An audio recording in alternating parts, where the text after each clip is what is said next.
I had a question about the Affordable Care Act and the extension that you talked about that for a year. Exactly what's going to happen within that year and what is the plan after the year? You said that you were going to discuss it, but is there anything on a plan on the horizon? Yeah, that is an excellent question. I wish I had a full-fledged, defined answer I could give you. I don't have the actual plan in place, but I know that nothing here in Washington happens fast, and that this is a very complicated issue. And if we don't sit down and start talking about it, it's not going to end well. And that's my main source of frustration. We can't do nothing about these tax credits that expire at the end of December. We need to do something. So we need, unfortunately, more time, because that seems like that happens a lot here in Washington, that we need more time to get our work done.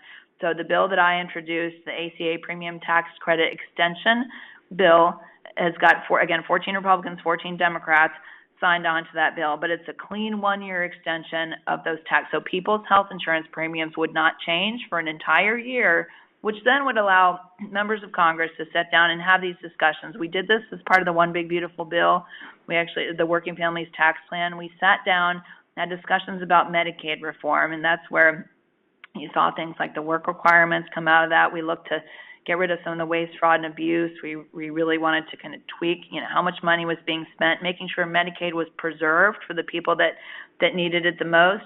But we did that. We had meeting after meeting after meeting to talk about the different districts around the country. We had different healthcare providers. We have a group of physicians in Congress. They were involved. We have 2 nurse practitioners. We were both involved. We've got some great pharmacists, a dentist or two.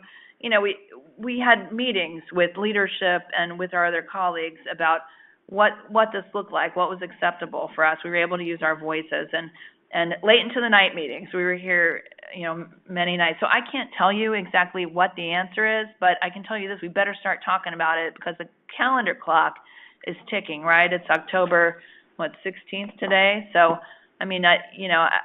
I don't want people's health insurance premiums to go up at the end of the year. I know that people are still on tight budgets. Every family, I pay the bills in my family, and we try to pay our bills on time, but every family has a budget, and we need to find a solution. I can't tell you exactly what that is, but I'm here to be a part of it. And I think, as one of the 2 nurse practitioners, and just bringing different backgrounds, especially in geriatrics, to the table, and understanding different patient population challenges, I think it's important that we have those conversations. But we're not going to be able to accomplish this before the end of this calendar year. That's why we introduced this bill that has great bipartisan support, and we've been having a lot of conversations with leadership and others to make sure that this may be a step forward. But there's a lot of kind of common sense, level-headed people in Congress. Not everybody, but there are some, and those are the people that we are targeting to hopefully get this across the finish line.